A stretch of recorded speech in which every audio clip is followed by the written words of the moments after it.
स्वागत है आपका। और अमेरिका सुप्रीम कोर्ट के फैसले के बाद डोनाल्ड ट्रंप ने बेस टैरिफ को बढ़ाकर 15% कर दिया है, लेकिन ये भी सिर्फ 5 महीनों के लिए। ये फैसला ऐसे समय पर हुआ है जब भारत और अमेरिका के बीच साइन होने वाली एक डील थी। वहीं बांग्लादेश और चीन समेत वो तमाम देश जिन्होंने अमेरिका के साथ डील की थी, उन पर भी 15% का ही टैरिफ लगेगा। इसे सोयाबीन और चावल इंडस्ट्री कैसे देखती है और इस फैसले का सोने चांदी समेत तमाम कमोडिटीज पर क्या असर है, इस पर बात करने के लिए हमारे साथ IREF के VP देव गर्ग, GGN रिसर्च के मैनेजिंग पार्टनर नीरव देसाई, साथ ही साथ हमारे साथ जुड़ेंगे SMC ग्लोबल सिक्योरिटी से वंदना भारती एंड आर मनी से तरुण सत्संगी। आप सबका कार्यक्रम में स्वागत है। और सबसे पहले यहाँ पर चावल के साथ ही शुरुआत कर लेते हैं। देव, काफी बैक एंड फोर्थ है यहाँ पर टैरिफ्स को लेकर। अब जहां पर हम खड़े हैं, एज एन इनिशियल एनालिसिस आप इन नंबर्स का क्या देखते हैं इंडस्ट्री पर? करंटली इंडस्ट्री इज एक्सपेक्टिंग कि जो टैरिफ है वो 50% से रिड्यूस होके 18% के ऊपर आ गया है। तो अभी एक 5,000 टन की शिपमेंट भी ये होने के बाद हुई, तो उसमें भी इंपोर्टर्स की यही एक्सपेक्टेशन है कि दैट दे हैव टू पे 18% ड्यूटी। अब ये जो नई अनाउंसमेंट आई है जिसके अंदर पहले वो उन जजमेंट्स को रिवर्स कर दिया गया जो डिसीजंस थे, और अब 10% ड्यूटी लगाई गई, फिर उसको इंक्रीज करके ग्लोबल ड्यूटी 15% कर दी गई। बट उसका कोई सिग्निफिकेंट इंक्रीज इसलिए नहीं होगा क्योंकि अभी तक जो ट्रेड की एक्सपेक्टेशन 18% की थी, अब वो 18% होगा या 15% होगा, वो अभी एक एम्बिगुइटी जरूर है। But importers today are expecting कि वो 18% होगा। पर चाहे वो 18% हो या 15% हो, हमारा जो यूएस के साथ ट्रेड है वो काफी रोबस्ट है। और आने वाले समय में हमने ये देखा कि जब ये 50% पे भी ड्यूटी थी, उसके बावजूद हमारे जो एक्सपोर्ट क्वांटिटी के अंदर इंक्रीज हुआ है 10,000 मेट्रिक टन का सेम पीरियड के अंदर, if we compare with last year.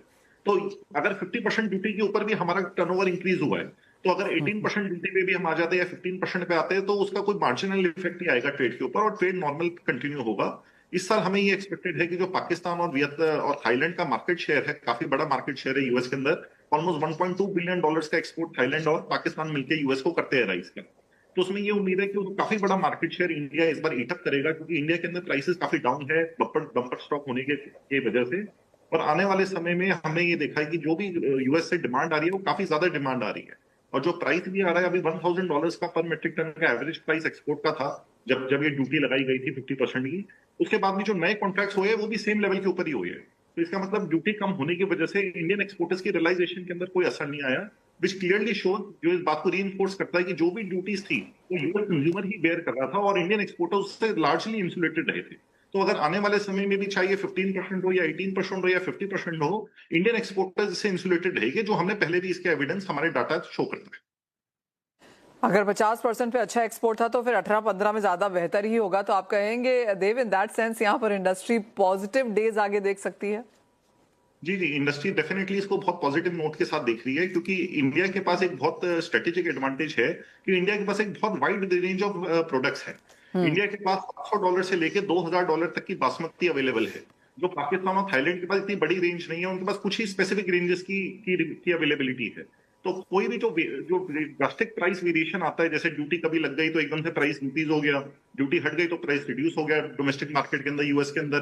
तो इंडिया बहुत केपेबल है इन सारे शॉक्स को अब्सॉर्ब करने के लिए, क्योंकि हमारी जो वाइड रेंज है, अगर कंज्यूमर उतना पे नहीं कर पाता तो वो ऑल्टरनेटिव वैरायटी के ऊपर शिफ्ट हो पाता है, जो ऑल्टरनेटिव वैरायटी पाकिस्तान के पास अवेलेबल नहीं है। तो ये जो प्राइस वॉलेटिलिटी भी है या ड्यूटी की अनसर्टेनिटी है, ये इंडियन एक्सपोर्टर्स को एक ज्यादा एडवांटेजियस सिचुएशन में प्लेस करती है when we compare it to our competitors. Absolutely. Dev, जो आपने एक पॉइंट ये कहा कि इंडिया में इस बार बम्पर फसल है और हम यहाँ पर प्राइसेस डिक्लाइन कॉन्स्टेंटली देख रहे हैं, कॉम्पिटिटिवनेस हमारी यहाँ पर बढ़ती है। क्या एक चिंता की बात भी है यहाँ पर इतना ज्यादा राइस स्टॉक होना? देखिए, एक चिंता का विषय तो डेफिनेटली है, क्योंकि इस बार अभी तक जो डाटा सामने आ रहे हैं, लगभग 400 लाख टन का सरप्लस स्टॉक है। ये तो फूड कॉर्पोरेशन ऑफ इंडिया के पास सरप्लस स्टॉक है, और अगर हम इंडिविजुअल स्टेट के पास जाए तो उड़ीसा और तेलंगाना के पास भी इस बार ह्यूज स्टॉक है, जो स्टॉक उन्हें मार्केट के अंदर ऑफलोड करना है। तो आने वाले समय में ये एक चिंता का विषय बिल्कुल जरूर है, क्योंकि ये जो स्टॉक सरकार के पास है इसका काफी ह्यूज फिस्कल बर्डन है। लगभग 4.5 लाख करोड़ का फिस्कल बर्डन सरकार के ऊपर आता है, ये जो एमएसपी रेजीम के अंदर प्रोक्योरमेंट होती है। और अगर ये प्रोक्योरमेंट ओवर हो रही है तो सरकार का इसमें और ज्यादा खर्चा हो रहा है। तो ये एक बहुत जरूरी है कि सरकार इसके ऊपर खास ध्यान दे और एक्सपोर्टर एसोसिएशन के साथ और फेडरेशन के साथ मिलकर कोशिश करे कि हम अपने वॉल्यूम को किस तरीके से मार्केट में बढ़ा सकते हैं। एक चैलेंज भी है पर एक अपॉर्चुनिटी भी है, क्योंकि ये एक इंडिया के लिए एक स्ट्रेटेजिक नेशनल एसेट है। हमने ये देखा कि डोनाल्ड ट्रंप ने किस तरीके से टैरिफ्स को वेपनाइज करा। है ना, और किस तरीके से उन्होंने हर कंट्री के ऊपर प्रेशर क्रिएट करा अपने टर्म्स एंड कंडीशन उनसे अग्री करवाने के लिए। भारत के पास एक एक खाने की एक स्टेपल आइटम है जिसके अंदर भारत की काफी डोमिनेंस है, लगभग 40% ग्लोबल ट्रेड भारत कंट्रोल करता है। तो इसमें कई देश, लगभग 50 से ज्यादा देश ऐसे हैं जो भारत के चावल के ऊपर डिपेंडेंट है अपने सर्वाइवल के लिए। अगर भारत चावल एक्सपोर्ट करना बंद कर दे तो उन देशों के अंदर ह्यूमैनिटेरियन क्राइसिस आ जाएगा। तो ये हमें एक डिप्लोमेटिक लेवरेज भी देता है। तो इस डिप्लोमेटिक लेवरेज को प्रॉपर्ली यूज करने की जरूरत है, और ये जो हमारे पास एक चैलेंज है इसको अपॉर्चुनिटी में बदलना बहुत आसान है। हमें ये करना जरूरी है कि हम पाकिस्तान और थाईलैंड को बिल्कुल मार्केट से आउट कर दें, और जो भी भारत का मार्केट शेयर है कई मार्केट्स के अंदर जहां पे हम एग्जिस्टिंग नहीं है उसके अंदर भी एक डोमिनेंट पोजीशन के अंदर आ जाए। इस वजह से देशों के साथ हम कभी भी कोई अपनी ट्रेड टर्म्स नेगोशिएट करेंगे या कोई और ट्रांजैक्शन में डिस्कस करेंगे तो हमेशा चावल की रेगुलर सप्लाई एक मुद्दा होगा, क्योंकि बिना चावल की रेगुलर सप्लाई के कोई भी कंट्री सर्वाइव नहीं कर सकती, और भारत उसके अंदर मार्केट लीडर है और आने वाले समय भी रहेगा। देव, यहाँ से अब प्राइसेस को लेकर क्या सेंस है, चाहे वो इंडियन मार्केट्स हैं या ग्लोबल प्राइसेस हैं? राइस के प्राइसेस में लगातार यहाँ पर दबाव पिछले साल भी था और इस साल भी है। हमने प्राइसेस के अंदर देखा कि जैसे ही प्राइसेस ये यूएस के साथ ट्रेड डील अनाउंस हुई तो बासमती के प्राइसेस में लगभग 2 kg पर किलो का है ना जंप हमने देखा, तो जो लगभग 3 से 4% का प्राइसेस के अंदर जंप आया। तो एकदम से नी जर्क रिएक्शन था डील का कि लोगों को एक्सपेक्टेशन थी कि बासमती की काफी ज्यादा मार्केट के अंदर सप्लाई होगी तो एक्सपोर्ट भी होगा। और जहां तक हम नॉन बासमती राइस की बात करें तो नॉन बासमती राइस के प्राइसेस आज लगभग $340 $335 एफओबी के ऊपर ट्रेड कर रहे हैं, है ना। अगर हम इसको पिछले पीरियड से कंपेयर करें तो पिछले 3-4 महीने से तो प्राइसेस स्टेबल है, बट अगर लास्ट ईयर से कंपेयर करें तो लगभग 40% का करेक्शन प्राइसेस के अंदर आ चुका है। इसका दो मुख्य कारण है, एक तो डोमेस्टिक फूड अवेलेबिलिटी भी काफी ज्यादा है और इंटरनेशनल अवेलेबिलिटी भी काफी ज्यादा है। आने वाले समय में दो अभी तक बॉटम मेरे ओपिनियन में अभी तक नहीं आया है, और आगे भी आने वाले समय में लगभग 10% प्राइसेस नीचे और जा सकते हैं इनसे। ऑलराइट देव, बहुत शुक्रिया साथ जुड़ने के लिए। प्राइसेस पर, अवेलेबिलिटी पे और ऑफ कोर्स टैरिफ्स का क्या इंपैक्ट पड़ेगा इंडियन राइस एक्सपोर्टर्स पर, वो भी यहाँ पर डिस्कस करने के लिए। वेल, ये तो बात हुई यहाँ पर चावल की, और जैसे देव कह रहे हैं कि मार्केट्स यहाँ पर अच्छी खासी हैं और जिस तरह से इंडिया एक्सपोर्ट यहाँ पर कर रहा है कॉम्पिटिटिव भी है, प्राइसेस और भी नीचे जा सकते हैं, अच्छा खासा चावल है भारत के पास, तो एक काफी पॉजिटिव पोजीशन में यहाँ पर बना हुआ है। बात अब यहाँ पर खाने के तेलों की कर लेते हैं और हमारे साथ जीजीएन रिसर्च के मैनेजिंग पार्टनर नीरव देसाई हैं। नीरव, नमस्कार। सबसे पहले तो ये जो बैक एंड फोर्थ यहाँ पर ग्लोबल टैरिफ्स को लेकर है, एडिबल ऑयल इंडस्ट्री इसे कैसे रीड कर रही है? टैरिफ से बहुत बड़ा direct impact edible oil industry को नहीं आ रहा है, क्योंकि कोई भी एक्सपोर्ट इंडिया से एडिबल ऑयल्स का बहुत ज़्यादा हो नहीं रहा है, और रादर वी आर वेटिंग के ये जो अग्रीमेंट इंडियन और यूएस गवर्नमेंट ने किया है, और जिसमें कि अगर यूएस से हम कुछ कोटा बेस्ड ऑयल इंपोर्ट करेंगे उसकी डिटेलिंग आएगी तो हमें ज़रूर हेल्प करेगी। But on the other hand, market I would say is range bound. 2 week पहले जब पीओसी मार्केट था तो काफी मार्केट सपोर्टिव था, बट आई थिंक एक मार्केट करेक्टिव ट्रेंड में गया है, और थोड़ा इंडिया का बाइंग भी थोड़ा सा स्लो हुआ है। यहाँ पे पाम के इंपोर्ट की अगर हम बात करें तो इस मंथ में फरवरी में 8.5 लाख टन का इंपोर्ट हो जाएगा।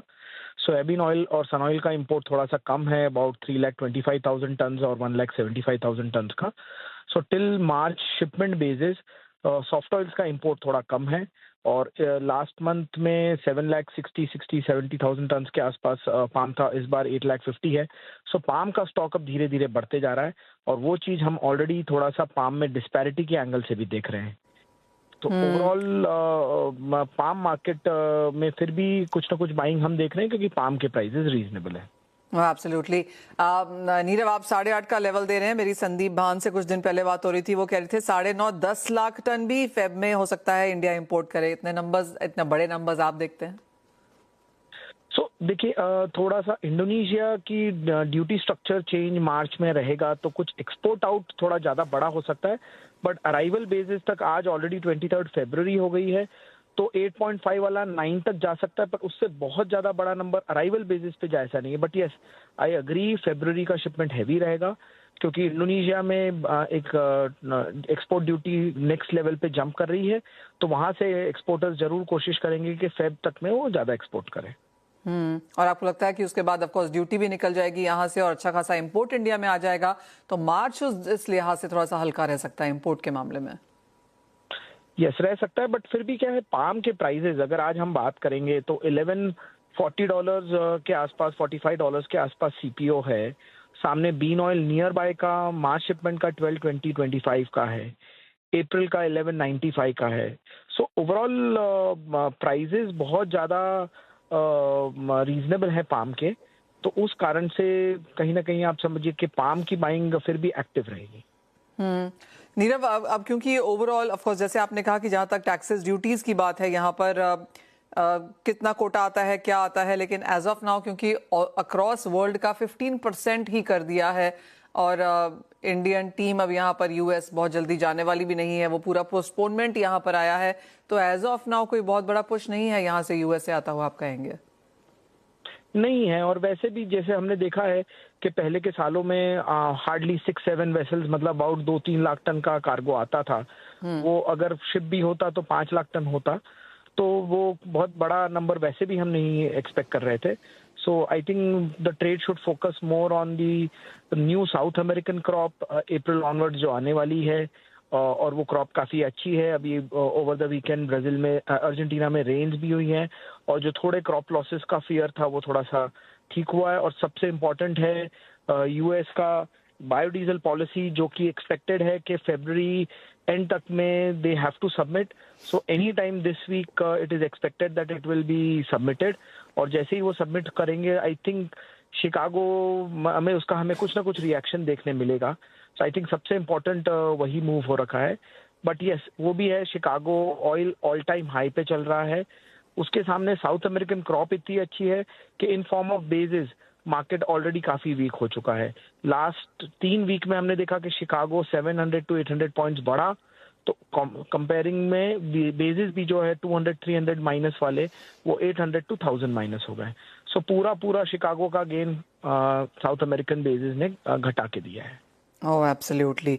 नीरव, बहुत शुक्रिया साथ जोड़ने के लिए और वो पूरा का पूरा मैथ्स यहाँ पर समझाने के लिए भी। तो जैसे कहा जा रहा है कि प्राइसेस में यहाँ पर थोड़ी सी बेहतरीन एज इन थोड़ी सी गिरावट हम यहाँ पर देख सकते हैं, लेकिन जिस तरह से सीपीओ यहाँ पर काफी कॉम्पिटिटिव है, इंडियन इंपोर्ट्स यहाँ पर लगातार बेहतर रह सकते हैं।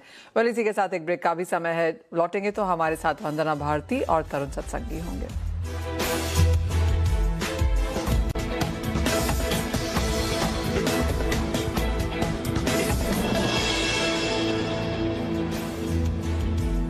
स्वागत है आपका। हमारे साथ एसएमसी ग्लोबल सिक्योरिटी से वंदना भारती हैं और आर मनी से तरुण सत्संगी। आप दोनों का कार्यक्रम में स्वागत है। चांदी आपकी स्क्रीन पर लेके आएंगे क्योंकि जो मेजर मूव्स हैं यहाँ पर वो इस हफ्ते की शुरुआत होते ही चांदी में देखने को मिले हैं। शुरुआत ही हमने 5% की तेजी के साथ होते हुए देखी और उसके आसपास वहीं पर चांदी फिलहाल कारोबार भी कर रही है। वंदना, सेफ हेवन बाइंग है, जियोपॉलिटिकल टेंशंस है, टैरिफ का मसला खत्म ही नहीं होता और चांदी इससे काफी सारे स्टॉप सपोर्ट ले रही है। कहाँ देखेंगे आप प्राइसेस यहाँ से? जी मनीषा, ट्रस्ट फैक्टर डिक्लाइनिंग है। यूएस मार्केट में भी एक फॉल आज पॉइंट हो रहा है, डॉलर इंडेक्स में भी फॉल है, क्रिप्टोज में भी हम लोगों ने डाउन साइड आता हुआ देखा है। तो रीशफलिंग है मनी की भी यहाँ पे। मुझे लग रहा है कि इनफ्लोज अभी गोल्ड सिल्वर में है। एक चीज पे ध्यान दिलाना चाहूंगी कि मैक्सिको में अनरेस्ट है, डायरेक्ट तो यहाँ पे सिल्वर माइंस अफेक्टेड नहीं है, लेकिन जहां पे अनरेस्ट है उससे 50 किलोमीटर दूर है। तो मुझे लग रहा है कि उसका भी कहीं ना कहीं कुछ हमें यहाँ पे जो प्रीमियम है वो आता हुआ देख रहे हैं। मुझे लग रहा है कि एक हमने गैप अप होता हुआ देखा है और वहां पे मार्केट रुकी है, लेकिन $92 से लेके $95 इस हफ्ते यहाँ पे एक्सपेक्टेड है इंटरनेशनल मार्केट में। अपने बाजार की बात करूं तो मुझे लग रहा है यहाँ पे कि पहला तो मुझे 285 तक लग रहा है। नेक्स्ट यहाँ पे एक्सट्रीम साइड में हम 3 लाख का लेवल आता हुआ देख सकते हैं, लेकिन चाइना कल ओपन हो रहा है, एक वोलेटाइल साइड रहेगा, तो सपोर्ट को 252 पे मान के यहाँ पे चलना चाहिए। बायस सबसाइड का है, लेकिन वोलेटाइल मार्केट है यूएस ईरान का। अगर कुछ ईज होता है तो मुझे लग रहा है तब जाके थोड़ा सा यहाँ पे करेक्शन हो सकता है, अदरवाइज तेजी बनी रहेगी। तरुण, आप कैसे देखेंगे चांदी को और साथ ही साथ सोने में भी क्या यहाँ पर बाइंग अपॉर्चुनिटीज जारी रहेंगी?